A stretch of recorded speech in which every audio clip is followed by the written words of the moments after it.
Everyone, welcome back to my channel. आज हम हमारा ह्यूमन फिजियोलॉजी में फर्स्ट जो चैप्टर है डाइजेशन एंड एब्जॉर्प्शन वो स्टार्ट करेंगे। सबसे पहले डाइजेशन क्या होता है? डाइजेशन एक मैकेनिकल एंड केमिकल प्रोसेस है। स्टेप्स ऑफ डाइजेशन के 5 स्टेप्स होते हैं। सबसे पहला होता है ingestion, intake of food. Second होता है digestion, breakdown of large particles into smaller particles. Third होता है absorption of digested food into blood. Fourth होता है assimilation, use of absorbed food by cells. और फिफ्थ और लास्ट होता है egestion, outtake of undigested food. अब डाइजेस्टिव सिस्टम को हम दो पार्ट्स में डिवाइड करते हैं, एलिमेंट्री कैनाल और डाइजेस्टिव ग्लैंड्स। एलिमेंट्री कैनाल में mouth, buccal cavity, pharynx, oesophagus, stomach, intestine आते हैं। डाइजेस्टिव ग्लैंड्स में salivary glands, liver, gall bladder, pancreas, tongue, teeth आते हैं।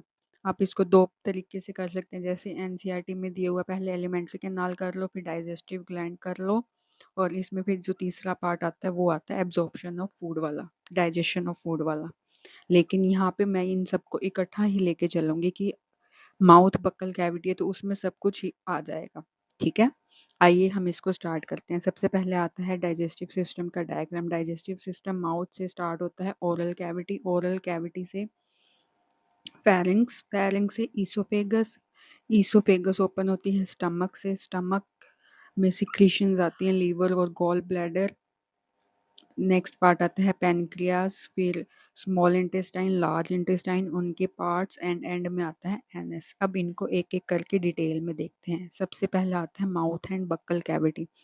माउथ एंड बक्कल कैविटी में तीन चीजें आएंगी, पैलेट, टंग, टीथ। पैलेट, सबसे पहले पैलेट एक हॉरिजॉन्टल स्ट्रक्चर होता है जो बक्कल कैविटी को नेजल कैविटी से अलग करता है। ठीक है, जो हार्ड पैलेट होता है उसमें रोकेज होते हैं, और जो पोस्टीरियर पार्ट सॉफ्ट पैलेट होता है उसमें एक एक्सटेंशन होती है, यूबुला और वेलम पैलेटाइन। ये जो पार्ट है ये फूड को नेसोफेरिंग्स में एंट्री से स्टॉप करता है, जो हमें पीछे पार्ट दिखाई भी देता है, एक्सटेंशन जो होता है पोस्टीरियर पार्ट।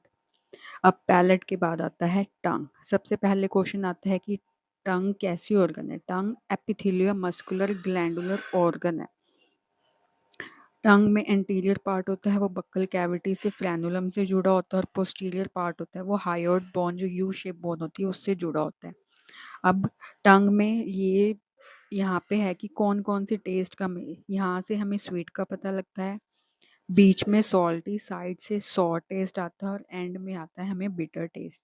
अब टंग के ऊपर स्मॉल माइन्यूट प्रोजेक्शंस पैपिले होते हैं। सबसे पहले होते हैं फंगीफॉर्म या स्मॉलोस्ट होते हैं टिप पे, फिर होते हैं filiform papillae near centre and side, and फिर होता है सर्कमवेलेट बैक में, और फोलिएट पैपिले होते हैं वो हर्बीवोर में होते हैं। अब आता है टीथ। टीथ का सबसे पहले ओरिजिन देखते हैं, एक्टो मेसोडर्मल ओरिजिन होता है, इनेमल का एक्टो होता है और डेंटाइन का मेसोडर्मल होता है। ये एल्विलियर थिक्का में प्रेजेंट होता है। ये है टीथ का डायग्राम। टीथ में आता है इनविजिबल पार्ट, रूट, ठीक है, इसके अंदर आता है root canal, neck and crown जो एक्सपोज्ड पार्ट आता है, इसमें आता है enamel, dentine and pulp cavity. ठीक है, अब टीथ का विजिबल पार्ट एनेमल होता है, हार्डेस्ट सब्सटेंस ऑफ बॉडी होता है, डेंटाइन सेकंड हार्डेस्ट होता है, bulk of teeth, invisible part होता है रूट। इसके बाद आता है type of teeth on the basis of replacement, monophyodont, diphyodont, polyphyodont. Monophyodont की एक ही बार टीथ आएंगे, डाइफाइडोंट 2 टाइम्स आते हैं टीथ, एंड पॉलीफाइडेंट में होता है कि टीथ मैनी टाइम्स आते हैं। On the basis of attachment, कि टीथ कैसे अटैच है जॉ बोन से, उसके हिसाब से एक्रोडोंट टीथ होते हैं जो एम्बेडेड नहीं होते हैं, फ्लोरोडोंट टीथ होते हैं वो पार्शियली अटैच होते हैं, थीकोडोंट मैमल्स में होते हैं वो अच्छे से अंदर घुसे होते हैं इन द थीक ऑफ जो बोन, इसलिए ये इजीली टूटते नहीं हैं, और एक बार टूट जाए तो फिर दोबारा भी नहीं आते। अब टीथ में भी on the basis of structure homodont, heterodont, mammals में हेट्रोडोंट टीथ होते हैं, incisors, canines, premolars and molars. अब कितने टीथ होते हैं ये डेंटल फॉर्मूला बनाते हैं। एडल्ट में होते हैं 2 1 2 3, एडोलेसेंस में होते हैं 2 1 2 2 एंड चाइल्ड में होते हैं 2 1 0 2। इसके बाद हमने ये टाइप्स ऑफ टीथ, ये टीथ की डिटेल पढ़ ली। इसके बाद कि मैन में फाइनली कौन कौन से होते हैं, थीकोडोंट होते हैं, हेट्रोडोंट होते हैं। अब मोनोपायोडोंट जो एक बार पहले आते हैं 12 टीथ होते हैं, और फिर सेकंड टाइम टूट के जो जिन परमानेंट टीथ आते हैं उससे पहले होते हैं मिल्क टीथ। डाइफायोडोंट 20 टीथ होते हैं। अब माउथ में इसके बाद आती हैं salivary gland. Salivary glands exocrine gland होती है, 3 स्लाइवरी ग्लैंड्स होती हैं। पैरोटिड ग्लैंड होती है, सबसे लार्जेस्ट होती है। ये ईयर के बीनीथ होती है और इसकी ओपनिंग स्टेंसन डक्ट के थ्रू होती है। और सबलिंगुअल होती है, ये बीनीथ टंग होती है, duct of Rivinus. And submaxillary और सब मैंडिबुलर एट जो एंगल डक्ट ऑफ वॉटन से ओपनिंग होती है। इसके बाद आता है फेरिंग्स। फेरिंग्स फनल शेप होता है। फेरिंग्स कॉमन पैसेज होती है एयर, साउंड एंड फूड की। सबसे पहला आता है ओरोफेरिंग्स का पार्ट होता है बक्कल कैविटी। नेसोफेरिंग्स, इसमें 2 ओपनिंग्स होती हैं, internal layer opening of Eustachian tube, और लैरिंगियोफेरिंग्स जिसमें लैरिंग्स होता है। उसके बाद ये छोड़ दो। इसके बाद आता है फेरिंग्स। फेरिंग्स के बाद फिर ईसोफेगस, स्टमक आएगा। उससे पहले हम हिस्टोलॉजी ऑफ जीआई ट्रैक्ट पढ़ लेते हैं कि कौन कौन सी लेयर से हमारी जो ट्रैक है वो होती है। उसके अंदर 4 लेयर्स होती हैं, मिकोसा, सब मिकोसा, मस्कुलरिस, सिरोसा। ये ऑर्डर भी पूछ लेते हैं। हाँ, तो इसका ऑर्डर भी पूछ लिया जाता है। अब इसका एक डायग्राम बनाया हुआ है। ये देखो, सबसे पहले आता है oesophagus, stomach, duodenum, jejunum and ileum. इन ठीक है। अब ये लेयर्स को हमने लगा दिया अरेंजमेंट में, सिरोसा, मस्कुलरिस, एपिथेलियल मिकोसा। ठीक है। अब ईसोफेगस हो गया सिंपल। अब ठीक है, मस्कुलरिस में 2 टाइप के होते हैं, लॉन्गिट्यूडनल मसल लेयर और सर्कुलर मसल लेयर। स्टमक में ओब्लिक मसल्स प्रेजेंट होते हैं जो मूवमेंट में हेल्प करते हैं। उसके अलावा स्टमक में जो एपिथेलियल म्यूकोसा है उसमें ग्लैंड होती हैं, गैस्ट्रिक ग्लैंड्स या गॉबलेट, और होती हैं गॉबलेट ग्लैंड्स। ठीक है। और स्टमक में रुगे प्रेजेंट होते हैं, म्यूकोसा की उसके मॉडिफिकेशन होती है। फिर हम चलते हैं ड्यूडेनम में। उसमें आ जाती हैं ब्रूनर ग्लैंड, वो होती हैं सब म्यूकोसल ब्रूनर ग्लैंड, और विले की मॉडिफिकेशन होती है। फिर हम चलते हैं जेजुनम एंड इलम में। उसमें आती हैं क्रिप्स ऑफ लेबरकन। ठीक है। विली माइक्रोविली में फर्दर होती है। ये हो गया। इसके अलावा यहाँ पे 2 प्लेक्सिस प्रेजेंट होते हैं। सबसे पहला प्लेक्सिस होता है मेसेंट्रिक प्लेक्सिस, ये एलएमएल और सीएमएल में प्रेजेंट होता है, उसके बीच में, responsible for motility of GI tract. उसके बाद आता है मीजनर प्लेक्सिस, ये होता है सब म्यूकोसा में। ये जीआई ट्रैक्ट में ग्लैंड्स के सिक्रेशन को कंट्रोल करता है। ठीक है, ये हो गए 2 प्लेक्सिस। अब प्लेक्सिस होते हैं कॉम्प्लेक्स नर्वस सिस्टम। इसके बाद हमारा नेक्स्ट पार्ट आता है oesophagus. Oesophagus dorsal to trachea होते हैं, इसकी ओपनिंग होती है गलट। ठीक है।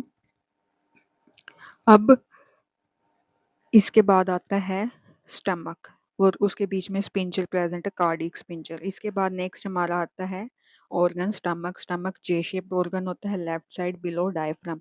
ह्यूमन में 3 चैम्बर्ड स्टमक होता है, कार्डियक, फंडिक, पाइलोरिक।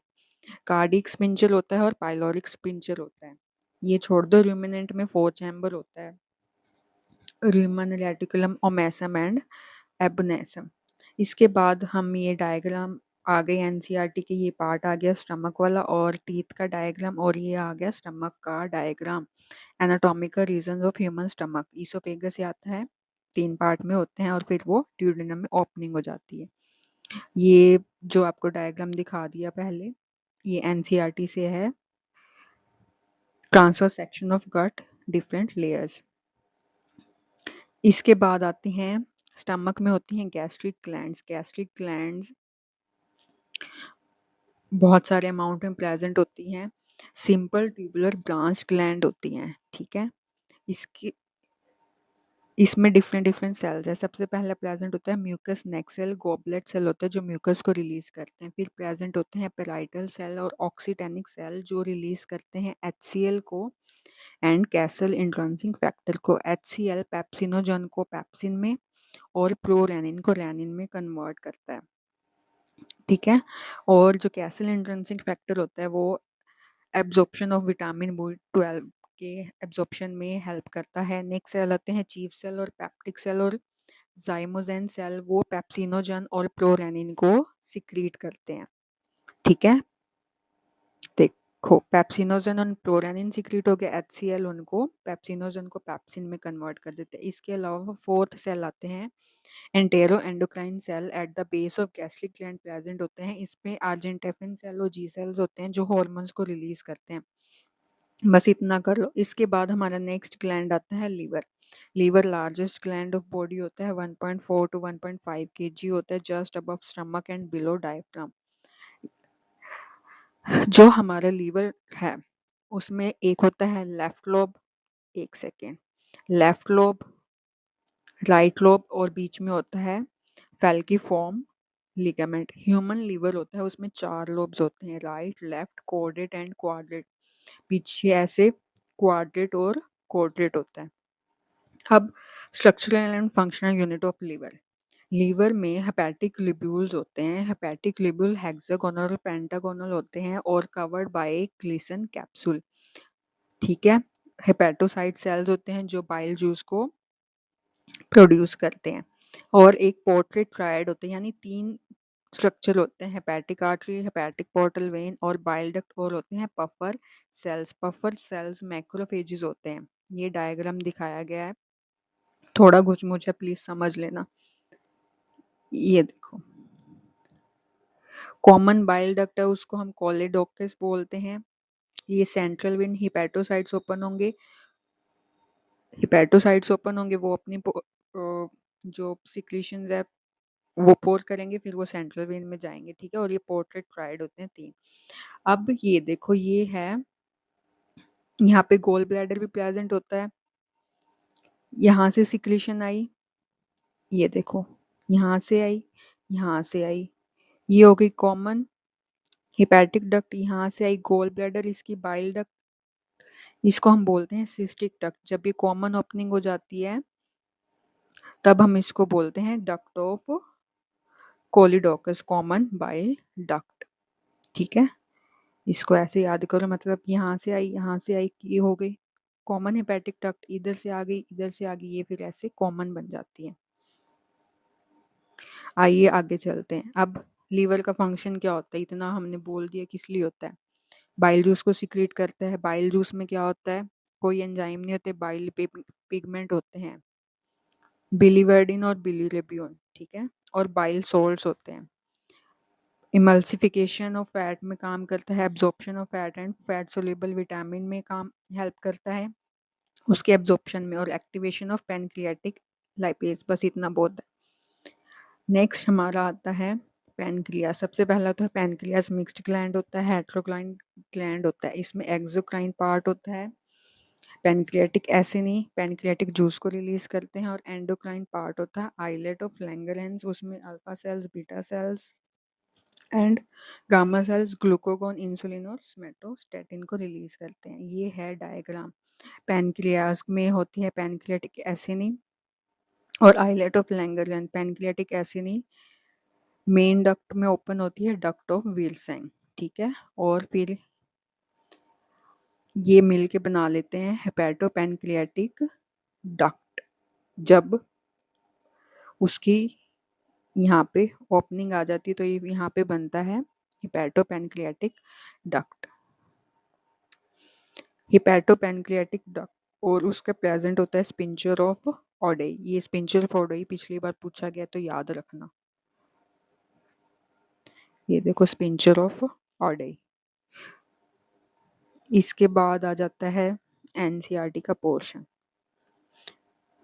ये सब वही लिखा हुआ है। अब ये डायग्राम आपको इजीली समझ आएगा। Gall bladder, duct from gall bladder, ducts from liver, common bile duct बना लेते हैं। फिर पैनक्रियास में आ जाते हैं पैनक्रियाटिक डक्ट, फिर वो मिलके बना लेते हैं कॉमन हेपेटो पैनक्रियाटिक डक्ट।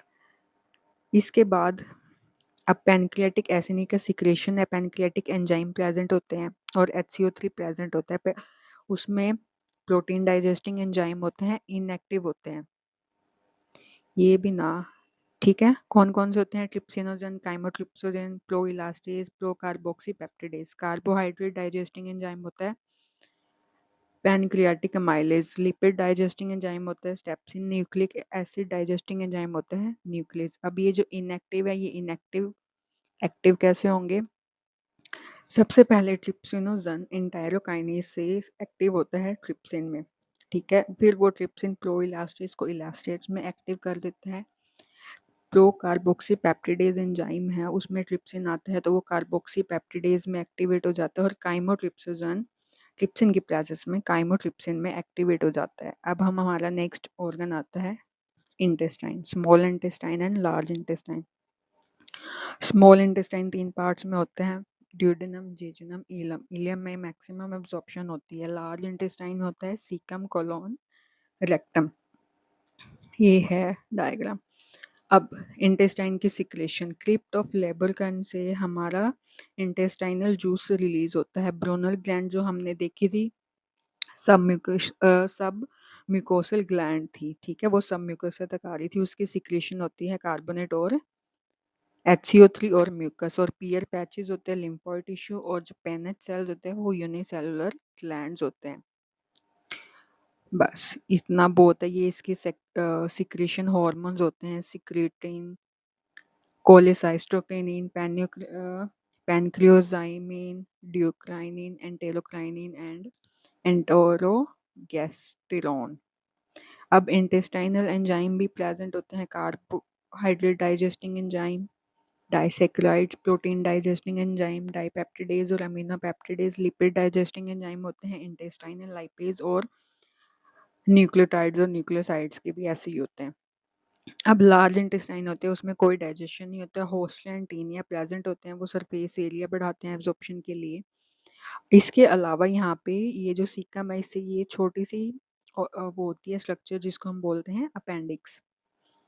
यहाँ पे हमारा ये खत्म होता है जो एलिमेंट्री कैनाल वाला पोर्शन था। अब हम देखते हैं मैकेनिज्म ऑफ डाइजेशन। डाइजेशन 2 तरीके से होता है, मैकेनिकल और केमिकल। मैकेनिकल में आता है रोल ऑफ मसल्स, जैसे मैस्टिकेशन हो गया, माउथ में पेरिस्टालसिस मूवमेंट होती है और चर्निंग मूवमेंट होती है स्टमक में। जो केमिकल डाइजेशन है एंजाइम की हेल्प से, वो 3 प्लेसेस में होता है, digestion in buccal cavity, digestion in stomach, digestion in intestine. सबसे पहले हम स्टार्ट करते हैं बक्कल कैविटी से। बक्कल कैविटी में कार्बोहाइड्रेट का डाइजेशन स्टार्ट होता है with the help of saliva. ठीक है, फूड प्लस सलाइवा मिलके बोलस बना लेते हैं। देखो जो स्टार्च है वो 30% तक डाइजेस्ट हो जाता है। एंजाइम टाइलिन या स्लाइवरी अमाइलेज, पीएच होती है 6.8 और क्लोरीन प्रेजेंट होता है तो वो माल्टोज और आइसोमाल्टोज में कन्वर्ट हो जाता है। उसके बाद हम चलते हैं स्टमक में। स्टमक में प्रोटीन का डाइजेशन स्टार्ट होता है। अब स्टम ऊपर माउथ इसोफेगस है, bolus, bolus plus gastric juice मिलके बना लेते हैं काइम। पेप्सिन एंजाइम है, प्रोटीन को ब्रेक कर देता है प्रोटियोसिस, पेप्टोन्स और पॉलीपेप्टाइड्स में। और रेनिन एंजाइम है, मिल्क प्रोटीन को वो कैसीन उसमें डाइजेशन में हेल्प करता है। अब यहाँ पे रेनिन विद डबल एन है, ये ध्यान रखना। जब ये डाइजेशन होना बंद हो जाता है, मिल्क डाइजेस्ट नहीं होता कि ठीक है, तो वो लैक्टोज इंटॉलरेंस हो जाती है। उसके बाद हम चलते हैं स्मॉल इंटेस्टाइन। स्मॉल इंटेस्टाइन में डाइजेशन ऑफ लिपिड स्टार्ट होगा। अब ये 3 तरीके से होगा, by bile juice, by pancreatic juice and by intestinal juice. अब बाइल जूस से होता है वो इमल्सिफिकेशन ऑफ फैट करता है और एक्टिवेशन ऑफ पैनक्रियाटिक लाइपेज। अब पैनक्रियाटिक जूस में कार्बोहाइड्रेट डाइजेशन होता है तो स्टार्च पैनक्रियाटिक अमाइलस की हेल्प से माल्टोज में कन्वर्ट हो जाता है। प्रोटीन डाइजेशन में प्रोटीन डाइपेप्टाइड्स में ट्रिप्सिन, काइमोइलास्टेज और कार्बोक्सी पेप्टाइड की हेल्प से अमाइनो एसिड में हो जाता है। लिपिड डाइजेशन में लिपिड पैनक्रियाटिक लाइपेज से डाइग्लिसराइड्स, मोनोग्लिसराइड में चेंज हो जाता है। न्यूक्लिक एसिड डाइजेशन में न्यूक्लिक एसिड न्यूक्लियस और डीएनए एंजाइम की हेल्प से न्यूक्लियोटाइड्स में कन्वर्ट हो जाते हैं। स्मॉल इंटेस्टाइन में इंटेस्टाइनल जूस से डाइजेशन होता है, तो सबसे पहले आएगा कार्बोहाइड्रेट डाइजेशन। अब ऊपर डाइसैकेराइड्स तक तो बन गए थे, डाइसैकेराइड्स के बाद एंजाइम्स की प्रेजेंस में डाइसैकेराइड्स एंजाइम की प्रेजेंस में ये कन्वर्ट हो जाएगा मोनोसैकेराइड्स में। माल्टोज माल्टेज एंजाइम से ग्लूकोज प्लस ग्लूकोज में टूट जाता है। लैक्टोज लैक्टेज एंजाइम की प्रेजेंस में ग्लूकोज प्लस फ्रक्टोज में टूट जाता है, ठीक है। और लैक्टेज भी ऐसे ही। हाँ, हो गए सारे। फिर आता है protein digestion. Protein digestion dipeptide तक हो गया, तो डाइपेप्टाइड्स डाइपेप्टिडेज एंजाइम की हेल्प से अमीनो एसिड में टूट जाएंगे। लिपिड डाइजेशन में डाइग्लिसराइड मोनोग्लिसराइड लाइपेज की हेल्प से फैटी एसिड और ग्लिसरॉल में कन्वर्ट हो जाते हैं। न्यूक्लिक एसिड भी सेम न्यूक्लियोटाइडेज की और न्यूक्लियोसाइडेज की हेल्प से न्यूक्लियोसाइड्स प्लस फॉस्फोरस और नाइट्रोजन बेस और पेंटोज शुगर में कन्वर्ट हो जाते हैं। अब यहाँ पे डाइजेशन पूरा हो गया, अब होगा एब्जॉर्प्शन। एब्जॉर्प्शन कैसे होगा कि वो फूड आया है तो वो डाइजेस्ट होगा, ठीक है। एब्जॉर्प्शन साइट और टाइप ऑफ सब्सटेंस। माउथ में कुछ ड्रग्स एब्जॉर्ब हो जाती हैं, स्टमक में वाटर अल्कोहल और एस्पिरिन डाइजेस्ट होते हैं, ठीक है। उसके बाद स्मॉल इंटेस्टाइन चीफ साइट होती है डाइजेशन की। लार्ज इंटेस्टाइन में मेनली वाटर इलेक्ट्रोलाइट और सम ड्रग्स होते हैं। अब टाइप ऑफ एब्जॉर्प्शन कैसे होता है। ट्रांसपोर्ट ऑफ एन होता है प्राइमरी एक्टिव ट्रांसपोर्ट, ग्लूकोज और अमीनो एसिड का होता है सेकेंडरी एक्टिव ट्रांसपोर्ट, फ्रक्टोज और कुछ फैसिलिटेड डिफ्यूजन और क्लोरीन और फैटी एसिड और ये सिंपल डिफ्यूजन की हेल्प से ही हो जाते हैं। अब एब्जॉर्प्शन ऑफ फैट कैसे होगा। Help of bile salt. मान लो लार्ज फैट ग्लोब्यूल है, वो ऐसे नहीं जाएगा, वो बाइल सॉल्ट की हेल्प से उसकी मल्सिफिकेशन हो जाएगी, वो स्मॉलर फूड फैट ड्रॉपलेट्स में कन्वर्ट होगा और फिर वो लाइपेज की हेल्प से और इंटेस्टाइनल लाइपेज की हेल्प से फैटी एसिड और ग्लिसरॉल में, और उसके बाद भी वो काइलोमाइक्रोन्स में कन्वर्ट हो जाता है। उसके बाद फिर उसकी एब्जॉर्प्शन होती है, ठीक है।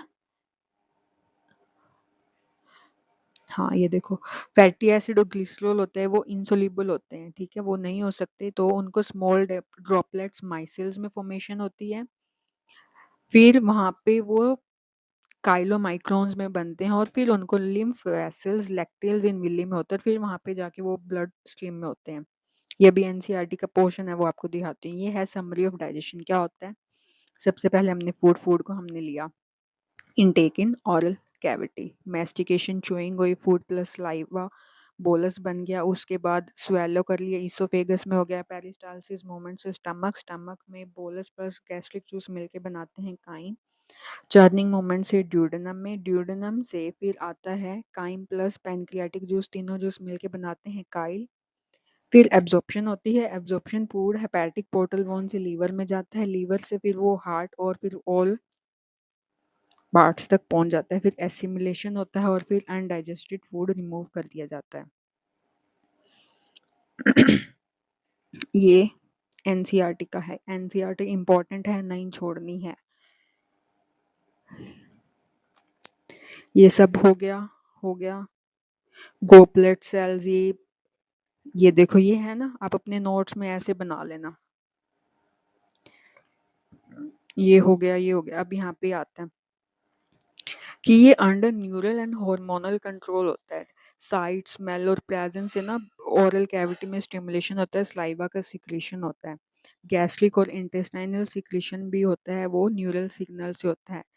और जो कुछ है एक्टिविटीज वो न्यूरल मैकेनिज्म बोथ और सीएनएस के थ्रू, और हार्मोनल कंट्रोल भी होता है। ये एब्जॉर्प्शन हो गया, ये उसकी समरी होगी, ठीक है। अब इसके बाद आते हैं कुछ डिसऑर्डर्स। सबसे पहला डिसऑर्डर होता है जॉन्डिस। ये इसमें लीवर इफेक्ट होता है, स्किन और आईज येलो हो जाती हैं due to deposition of bile pigment, sorry. Next होता है वॉमिटिंग। वॉमिटिंग होता है ejection of stomach content through mouth. ये रिफ्लेक्स एक्शन वॉमिट सेंटर होता है उस मेड्यूला में, वो कंट्रोल करता है, ठीक है।